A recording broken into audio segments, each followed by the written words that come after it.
परेशान करता है। पढ़ाई ना करके हमारे बच्चे जो कर रहे वो बेहद खतरनाक है। रिपोर्ट देखिए।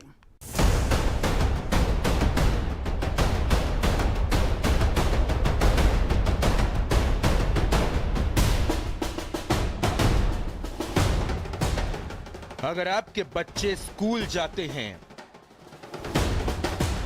अगर आप बच्चों को लेकर बेफिक्र हैं,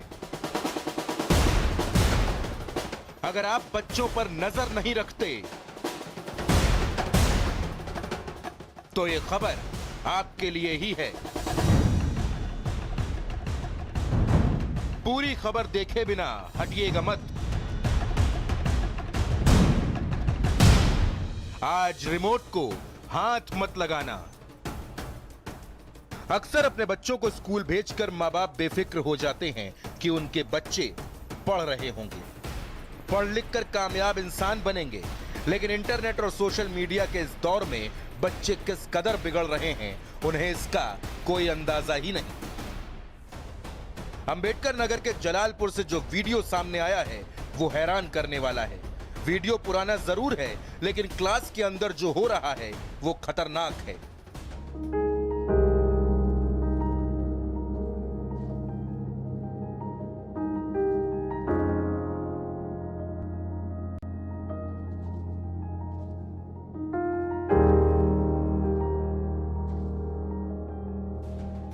स्कूली बच्चे पढ़ाई न करके कुछ और ही कर रहे हैं।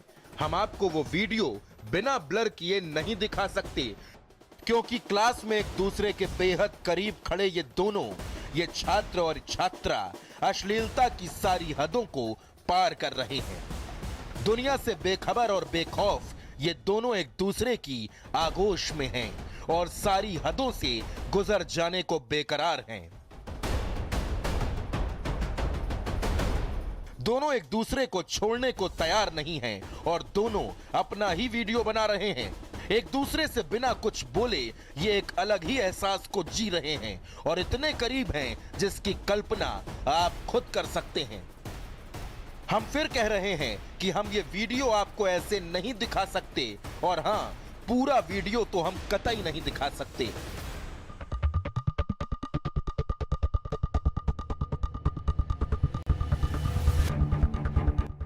अब जरा इस वीडियो को भी देखिए। क्लास में एक ही सीट पर अगल बगल बैठी ये लड़की और ये लड़का एक दूसरे से बेहद करीब हैं और अजीब हरकतें कर रहे हैं। तो दूसरा वीडियो भी कुछ ऐसा ही है। अब हम ये वीडियो फिर से दिखाते हैं जिसमें ये दोनों एक दूसरे में खोए हुए हैं। ये तीनों वीडियो जलालपुर इलाके के रेडियंट इंटर कॉलेज के हैं।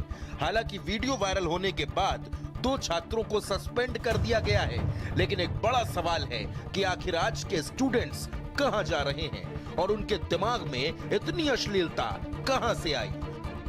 वो ऐसा क्या देख रहे हैं जो उन्हें ये सब करने के लिए उकसा रहा है। वेद प्रकाश, भारत समाचार, अंबेडकर नगर।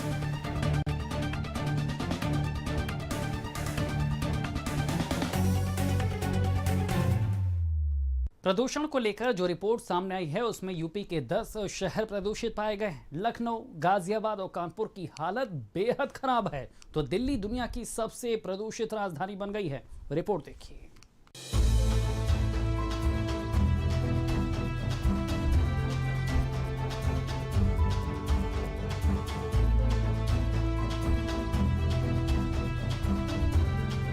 कोरोना अभी खत्म नहीं हुआ है। हर रोज नए नए केस सामने आ रहे हैं।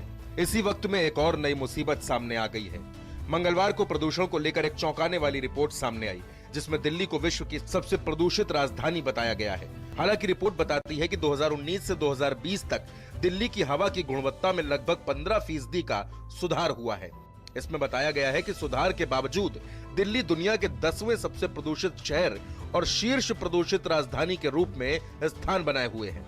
रिपोर्ट में कहा गया है कि भारत दुनिया भर के शीर्ष 30 सबसे प्रदूषित शहरों में से 22 शहरों के साथ सबसे प्रदूषित शहरों की रैंकिंग में सबसे ऊपर है। दिल्ली के अलावा दुनिया के 30 सबसे प्रदूषित शहरों में 21 अन्य भारतीय शहर गाजियाबाद, बुलंदशहर, बिसरख, जलालपुर, नोएडा, ग्रेटर नोएडा, कानपुर, लखनऊ, मेरठ, आगरा और उत्तर प्रदेश में मुजफ्फरनगर, राजस्थान में भिवानी, फरीदाबाद और जींद है। वैश्विक शहरों की रैंकिंग रिपोर्ट 106 देशों के PM 2.5 डेटा पर आधारित है, जिसे ग्राउंड आधारित निगरानी स्टेशनों द्वारा मापा जाता है, जिनमें से अधिकांश सरकारी एजेंसियों द्वारा संचालित होते हैं। दिल्ली को लगातार तीसरी बार दुनिया की सबसे ज्यादा प्रदूषित राजधानी का तमगा मिला है। स्विट्जरलैंड की संस्था IQ एयर की रेटिंग में दिल्ली दुनिया की 50 राजधानियों में सबसे ज्यादा प्रदूषण वाला शहर है। यहाँ पर PM 2.5 का स्तर काफी ज्यादा है, जो फेफड़ों से संबंधित बीमारियों को पैदा करता है। IQ एयर के मुताबिक इतने प्रयासों और लॉकडाउन के बावजूद पिछले साल दिल्ली का प्रदूषण स्तर कम नहीं हुआ। विश्व की 50 सबसे ज्यादा प्रदूषित शहरों की सूची स्वीडन के संगठन IQ एयर ने जारी की है। इस रिपोर्ट का नाम एयर क्वालिटी इंडेक्स 2020 रखा गया है। हालांकि इस रिपोर्ट में दिल्ली को विश्व की सबसे प्रदूषित राजधानियों में नंबर 1 पर रखा गया है, लेकिन रिपोर्ट में यह भी कहा गया है कि 2019 के मुकाबले 2020 में दिल्ली की वायु गुणवत्ता में काफी सुधार देखने को मिला है। प्रदूषित 50 शहरों में से भारत में 30 शहर, 30 में से यूपी में 10 सबसे प्रदूषित शहर, दुनिया का दूसरा सबसे प्रदूषित शहर गाजियाबाद, मेरठ, बुलंदशहर, मुजफ्फरनगर प्रदूषित शहरों में, लखनऊ दुनिया का 9वां सबसे प्रदूषित शहर। स्विस संगठन IQ एयर ने जारी की रिपोर्ट। दुनिया भर में प्रदूषण के आंकड़ों पर नजर रखने वाली एक स्विस रिपोर्ट के मुताबिक 2020 में प्रदूषण अपने चरम स्तर पर था, और या फिर यूं कहें कि दुनिया के 30 जो सबसे ज्यादा प्रदूषित शहर थे उसमें 22 हिंदुस्तान के थे। लखनऊ भी उसमें शामिल है, टॉप 10 में शामिल है। और आप देखिए कि ये रिपोर्ट कहती है कि लगातार बढ़ते हुए गाड़ियों की संख्या, इंडस्ट्रियलाइजेशन, शहरीकरण और साथ ही साथ इंफ्रास्ट्रक्चर डेवलपमेंट के चलते 2020 में प्रदूषण चरम स्तर पर रहा है। अपने जो 30 सबसे ज्यादा प्रदूषित शहर हैं उसमें 22 हिंदुस्तान के हैं, भारतवर्ष के हैं। यूपी के सबसे प्रदूषित शहरों में गाजियाबाद का भी नाम है। गाजियाबाद दुनिया का दूसरा सबसे प्रदूषित शहर है। गाजियाबाद विश्व का दूसरा सबसे प्रदूषित शहर है। ये हाल ही में रिपोर्ट स्विस ऑर्गेनाइजेशन IQ की तरफ से जारी की गई है, जिसमें दुनिया के 30 सबसे अधिक प्रदूषित शहरों में से 22 भारत के हैं, और उनमें से भी सबसे अधिक शहर उत्तर प्रदेश के। गाजियाबाद इस लिस्ट में दूसरे नंबर पर है, और इसके बाद बुलंदशहर। तो मेरठ की हवा भी जहरीली है और मेरठ प्रदूषित शहरों की सूची में शामिल है। पश्चिमी उत्तर प्रदेश का गाजियाबाद संसार का ऐसा दूसरा शहर बन गया है जो सबसे ज्यादा प्रदूषित है। इस लिस्ट में उत्तर प्रदेश के 10 शहर शामिल हैं, जिनमें लखनऊ, कानपुर और आगरा तो है ही। पश्चिमी उत्तर प्रदेश के अकेले 8 शहर हैं जो सबसे ज्यादा प्रदूषित बताए गए हैं। 30 शहरों की लिस्ट जारी हुई है, जिनमें गाजियाबाद दूसरे नंबर पर है और लखनऊ 9वें नंबर पर है। सबसे बड़ी बात यह है कि पश्चिमी उत्तर प्रदेश में पिछले दिनों से लगातार प्रदूषण का जो दायरा है वो बढ़ता जा रहा है। यहाँ पर औद्योगिकीकरण तो हुआ, लेकिन उसको कंट्रोल करने वाला पॉल्यूशन कंट्रोल बोर्ड इस मामले में बहुत ज़्यादा गंभीरता नहीं दिखाता। अफसर केवल जेब गर्म करने को ही अपना ईमान समझते हैं, अपना कर्तव्य समझते हैं। जबकि लखनऊ से कुछ ही दूरी पर स्थित कानपुर दुनिया का 8वां सबसे प्रदूषित शहर है। प्रदूषण के लिए जाना जाने वाला कानपुर अपने ऊपर से बदनुमा दाग नहीं हटा पा रहा है। हम आपको बता दें कि कानपुर जो है वो मजदूरों और मील के नाम से जाना जाता रहा है। इसके साथ ही कानपुर का प्रदूषण भी चर्चा का विषय रहा है। प्रदूषण को कम करने के लिए लगातार तमाम प्रयास किए जाने के बावजूद भी प्रदूषण के मामले में कानपुर का स्थान 8वें नंबर पर आना ये दर्शाता है कि कानपुर प्रशासन अभी भी कागजों पर काम कर रहा है। अगर कागजों पर इसी तरह अधिकारी काम करते रहे और इसी तरह से कानपुर में कूड़ा जलता रहा, प्रदूषण बढ़ता रहा, तो कानपुर के वासी जो है चैन की सांस नहीं ले पाएंगे। पब्लिक ट्रांसपोर्ट सिस्टम जो है बहुत सुदृढ़ नहीं है, तो लोगों को या तो अपनी कार या अपनी बाइक, अगर घर में 4 वर्किंग मेंबर्स हैं तो उनके पास 4 अलग अलग तरीके की गाड़ियां हैं, अगर वो अफोर्ड कर पा रहे हैं तो सबसे बड़ा कारण वेहिकुलर पोल्यूशन है। पराली और ये सब चीज़ें तो ठीक है, ये सब चीज़ें ऐड करती हैं, लेकिन NGT पॉल्यूशन कंट्रोल बोर्ड को बहुत सख्ती से वेहिकुलर पोल्यूशन पे ध्यान देना चाहिए। ऊपर से लेकर नीचे तक आता, छन छन के जो पैसा आता है, अब 1 रुपया पास हुआ और नीचे 15 पैसे लगेगा, तो जाहिर सी बात है वो योजनाएं जहां पर भ्रष्टाचार होगा वो योजनाएं धरातल पर नहीं दिखाई देने की। तो ये जो clean India, clean UP, green UP, जो ये योजनाएं हैं हमेशा ऐसी ही फेल होती रहेंगी और जो भ्रष्टाचार को कंट्रोल नहीं किया गया। प्रदूषण को देखते हुए लोगों से अपील की जा रही है कि मास्क का इस्तेमाल जरूर करें, क्योंकि हवा जहरीली है। साथ ही बच्चों और बुजुर्गों का खास ख्याल रखें। ब्यूरो रिपोर्ट, भारत समाचार। इलाहाबाद सेंट्रल यूनिवर्सिटी की प्रोफेसर संगीता श्रीवास्तव को अजान से परेशानी है। अजान से उनकी नींद खराब हो जाती है। कैसे, इस रिपोर्ट में देखिए।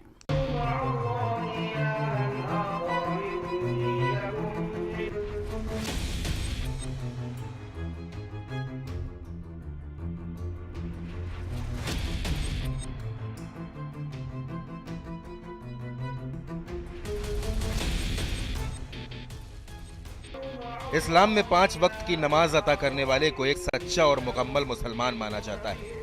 5 वक्त की नमाज यानी फज्र, जोहर, असर, मगरिब और ईशा। मस्जिदों में मुसलमानों को बुलाने के लिए जो लफ्ज बोले जाते हैं उन्हें अजान कहा जाता है और इन्हें बोलने वाला मुअज्जिन। लेकिन इसी अजान से इलाहाबाद सेंट्रल यूनिवर्सिटी की कुलपति प्रोफेसर संगीता श्रीवास्तव को दिक्कत है। उनकी नींद में खलल पड़ रही है। इस संदर्भ में कुलपति प्रोफेसर ने प्रयागराज के डीएम को कार्रवाई के लिए 3 मार्च को एक पत्र लिखा था और अब इस पत्र पर बवाल मच गया है। गौरतलब है कि इससे पहले मशहूर सिंगर सोनू निगम ने भी अजान से सोने में परेशानी की बात कही थी, जिस पर खूब बवाल मचा था। प्रोफेसर संगीता श्रीवास्तव ने पत्र में कहा है कि रोज सुबह लगभग 5:30 बजे मस्जिद में अजान होती है। अल सुबह मस्जिद के लाउड स्पीकर से गूंजने वाली अजान की आवाज से नींद में खलल पड़ रही है। अजान से उनकी नींद इस तरह बाधित हो जाती है कि उसके बाद तमाम कोशिशों के बाद भी वो सो नहीं पाती। इस वजह से उन्हें दिन भर सिरदर्द बना रहता है और कामकाज भी प्रभावित होता है।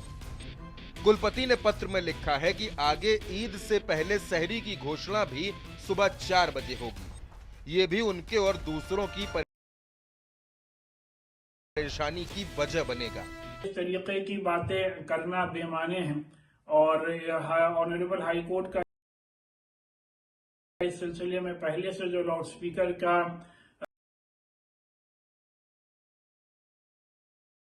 ऑर्डर है उस पर मस्जिदों में ऑलरेडी अमल हो रहा है।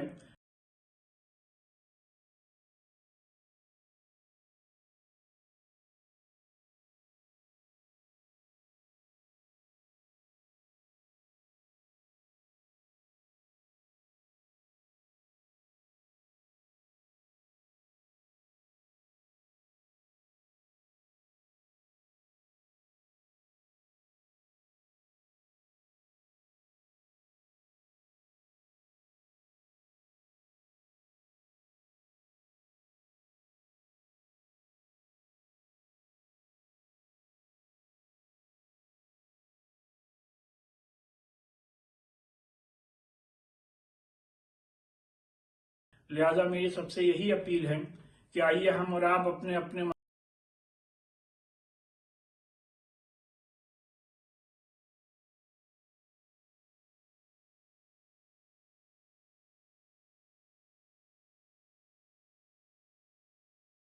मजहब पर सही तौर पर अमल करते हुए एक दूसरे के मजहबी बातों पर का पूरी तरीके से इज्जत और एहतराम करें और बेमकसद बातों में आवाम को न उलझाएं। लाउड स्पीकर या किसी अन्य उपकरण का प्रयोग करना संवैधानिक रूप से उचित नहीं है।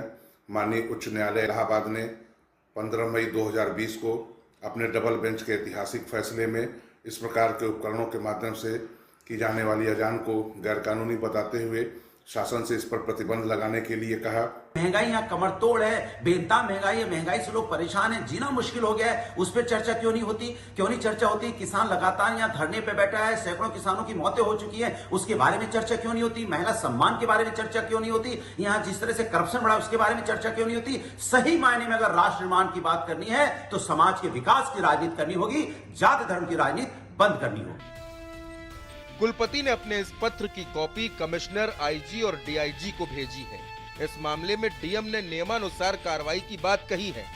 कुलपति प्रोफेसर संगीता श्रीवास्तव गुजरात हाईकोर्ट के चीफ जस्टिस विक्रम नाथ की पत्नी हैं और 15 मार्च से इलाहाबाद सेंट्रल यूनिवर्सिटी से अवकाश पर हैं। पत्र में कहा गया है कि क्लाइव रोड स्थित उनके आवास के पास में उस्मानिया मस्जिद है, जिसमें रोज सुबह लगभग 5:30 बजे लाउड स्पीकर से गूंजने वाली अजान की आवाज से नींद में खलल पड़ रही है की होती है।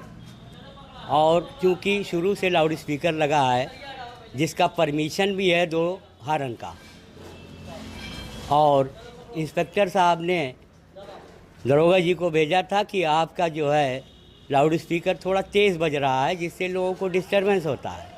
से उनकी नींद में खलल पड़ता है।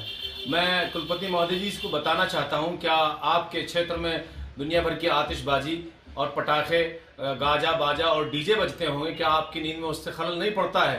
देश भर में नाच गाने और ये तमाम चीज़ें होती हैं। आपकी इतनी घटिया सोच है कि अजान और भजन जैसी चीज़ों से, यानी धर्म स्थलों में अगर भजन होगा या फिर मस्जिदों में अजान होगी, उससे आपकी नींद में खलल पड़ेगा। जिला प्रशासन से जी, माननीय वीसी इलाहाबाद यूनिवर्सिटी का एक पत्र मेरे भी संज्ञान में आया है, जो उन्होंने जिला मजिस्ट्रेट को लिखा है कि एक निश्चित डेसिबल से ऊपर माइक के द्वारा अजान होती है जिससे उनको डिस्टर्बेंस होता है।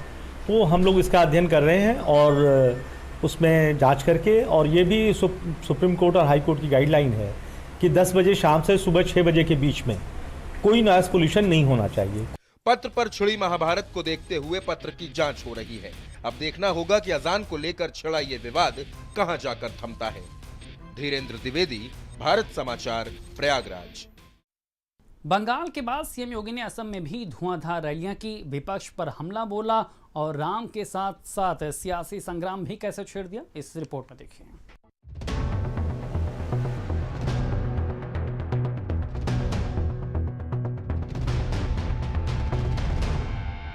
5 राज्यों में हो रहे विधानसभा चुनावों में बीजेपी प्रत्याशी पीएम मोदी के बाद सबसे ज्यादा यूपी के सीएम योगी आदित्यनाथ की चुनावी रैलियों की मांग कर रहे हैं। बंगाल में अब तक 4 रैलियां कर चुके सीएम योगी आदित्यनाथ असम पहुंचे हैं, जहां उन्होंने ताबड़तोड़ 3 रैलियां की हैं और बीजेपी के लिए वोट भी मांगे हैं।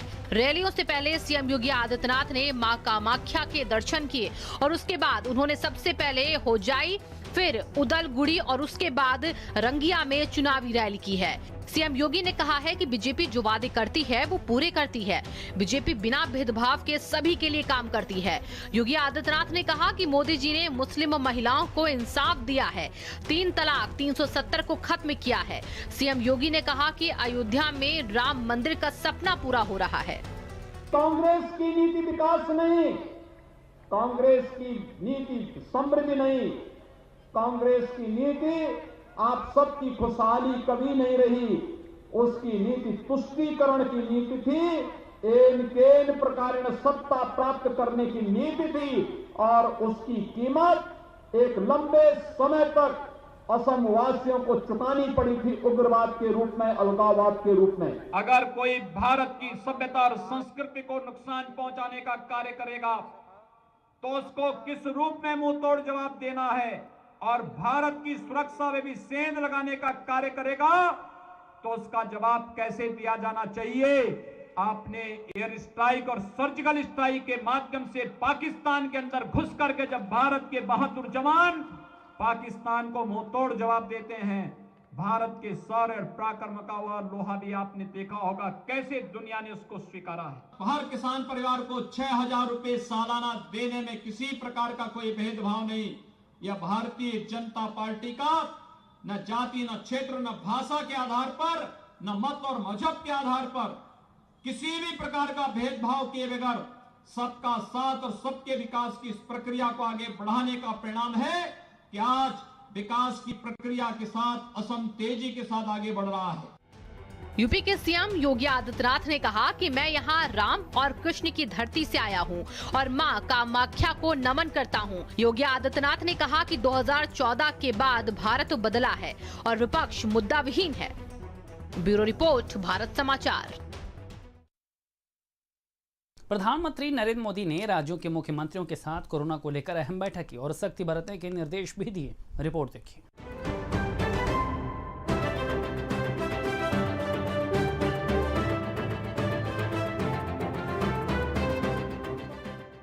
कोरोना की दूसरी लहर तेजी से भारत में अपने पैर पसार रही है। कानपुर में ही जेल में 10 कैदियों के कोरोना पॉजिटिव आने से हड़कंप मच गया है। 9 पुरुष 1 महिला कल पॉजिटिव आए हैं और चूंकि जेल में पहले से ही 11 हॉस्पिटल स्थापित है सीएमओ साहब डीएम साहब के माध्यम से, उसमें डॉक्टर की टीम, पैरामेडिकल की टीम पहले से है, तो उनको हमारा जो 11 हॉस्पिटल उसको मैंने उन लोगों को मैंने उसमें शिफ्ट करके एलोपैथ की दवा आयुर्बैक्टीन है या जो भी एलोपैथ की दवा उससे संबंधित है वो है, प्लस आयुष मंत्रालय की जो गाइडलाइन है, हल्दी वाला दूध है, काढ़ा है, गर्म पानी है, वो सारी सुविधाएं, वो सारी चीजें उनको उपलब्ध कराई जा रही। लखनऊ में भी कोरोना के मामले तेजी से बढ़ रहे हैं। कोरोना के इस नई लहर से हर कोई परेशान है। प्रधानमंत्री नरेंद्र मोदी ने वीसी के जरिए राज्यों के सीएम से संवाद किया और कहा कि हमें वैक्सीनेशन की रफ्तार को बढ़ाना होगा। टेस्ट, ट्रैक और ट्रीट को लेकर भी हमें उतनी ही गंभीरता की जरूरत है जैसे कि हम पिछले 1 साल से करते आ रहे हैं। हर संक्रमित व्यक्ति के कांटेक्ट को कम से कम समय में ट्रैक करना और RT-PCR टेस्ट रेट 70% से ऊपर रखना बहुत अहम है। प्रधानमंत्री ने कहा कि कोरोना वायरस की दूसरी लहर को तत्काल रोकना होगा। हमें किसी तरह की लापरवाही नहीं करनी है। इस दौरान भारत के लोगों ने कोरोना का जिस तरह मुकाबला किया है उसका दुनिया में उदाहरण के रूप में चर्चा हो रही है, लोग उसको उदाहरण के रूप में प्रस्तुत करते हैं। आज भारत में 96% से ज्यादा केसेस रिकवर हो चुके हैं। फैटेलिटी रेट में भी भारत दुनिया के उन देशों की लिस्ट में है जहां ये रेट सबसे कम है। देश और दुनिया में कोरोना की स्थिति को सामने रखते हुए जो प्रेजेंटेशन यहां दिया गया उससे भी कई अहम पहलू हमारे सामने आए हैं। बढ़ती हुई महामारी को यही नहीं रोकेंगे तो देशव्यापी आउटब्रेक की स्थिति बन सकती है। हमें कोरोना की उस उभरती हुई सेकंड पीक को तुरंत रोकना ही होगा और इसके लिए हमें क्विक और डिसाइसिव कदम उठाने होंगे। हमें जनता को पैनिक मोड में भी नहीं लाना है। एक भय का साम्राज्य फैल जाए ये भी स्थिति नहीं लानी है और कुछ सावधानियां बरत करके, कुछ इनिशिएटिव लेकर के हमें जनता को परेशानी से मुक्ति भी दिलानी है। पीएम की इस बैठक को लेकर यूपी के स्वास्थ्य मंत्री जय प्रताप सिंह ने कहा कि पीएम मोदी ने सभी राज्यों को दिशा निर्देश दिए हैं।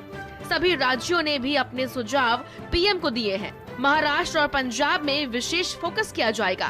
यूपी का हम लोग को पहले ही बता दिया गया था कि हम लोग को खाली बैठ के वहाँ पर लिस्निंग मोड में रहना है और अगर कुछ आवश्यकता पड़ती तो हम उसमें अपनी बात रखते हैं, मगर कोई इससे कोई आवश्यकता नहीं पड़ेगी। मामले कम है इसीलिए शायद यूपी को नहीं आज लिया गया क्या? हाँ, क्योंकि अभी हम लोग के यहाँ थोड़ी चिंता तो है, अपने आप में हम लोग को चिंता है कि थोड़ी केसेस हमारे बढ़ रही है, मगर अभी उतने हद तक नहीं बढ़ा जिससे कि उन राज्यों में बढ़ रहा है। इसलिए हम उन सुझाव को भी स्वीकार करेंगे। कोरोना को लेकर लोगों को भी अलर्ट रहना होगा, सावधान रहना होगा। ब्यूरो रिपोर्ट, भारत समाचार। ये गर्मा गर्मी